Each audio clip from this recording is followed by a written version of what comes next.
Hello all, ഞങ്ങൾ സ്പെയിനിൽ പോയ വിശേഷം നിങ്ങളായിട്ടും പങ്കുവെക്കാമെന്ന് വെച്ചു. അപ്പോൾ ഞങ്ങൾ ജർമ്മനിയിൽ നിന്ന് മാഡ്രിഡിൽ രാത്രി ഫ്ലൈറ്റ് ലാൻഡ് ചെയ്തു. അന്ന് തന്നെ ബസ്സിന് ഞങ്ങൾ നോർത്ത് ഓഫ് സ്പെയിനിൽ കുറച്ച് ദിവസം സ്പെൻഡ് ചെയ്ത്. അപ്പം ബസ്സിന് അവിടെ എത്തി. പിന്നെ അവിടെ ചെന്നിട്ട് കാറ് റെൻറ്റ് ചെയ്യായിരുന്നു. അപ്പം നിങ്ങൾ ആരെങ്കിലും വേറെ കൺട്രി പോകുമ്പോൾ കാർ റെൻറ്റ് ചെയ്യാൻ ഉദ്ദേശിക്കുന്നെങ്കിൽ ക്രെഡിറ്റ് കാർഡ് ഉള്ളതായിരിക്കും ഏറ്റവും ബെസ്റ്റ് ഓപ്ഷൻ.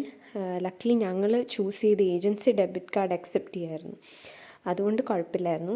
പിന്നെ അസ്തൂരിയാസ് എന്ന് പറഞ്ഞ സ്റ്റേറ്റാണ് ഞങ്ങൾ പോയത് സ്പെയിനിൽ. ബ്യൂട്ടിഫുൾ സ്റ്റേറ്റാണ്. അറ്റ്ലാന്റിക് ഓഷനൊക്കെ കാണാൻ നല്ല ഭംഗിയായിരുന്നു. അവിടുത്തെ ആൾക്കാരാണെങ്കിലും എല്ലാവരും ഭയങ്കര വെൽക്കമിങ് ആയിരുന്നു. എല്ലാം നല്ലതായിരുന്നു. ഇത് അവിടുത്തെ ഒരു ട്രഡീഷണൽ ഡാൻസാണ്. അവരുടെ അസ്തൂരിയൻ ഡേയിൽ അവർ ചെയ്യുന്നൊരു ട്രഡീഷണൽ ഡാൻസാണ്. പിന്നെ നമ്മുടെ നാട്ടിലെ വാഴയൊക്കെ ഉണ്ടായിരുന്നു അവിടെ. കുറേയൊക്കെ നമ്മുടെ നാട് പോലെയൊക്കെ തന്നെ സിമിലർ ആയിരുന്നു.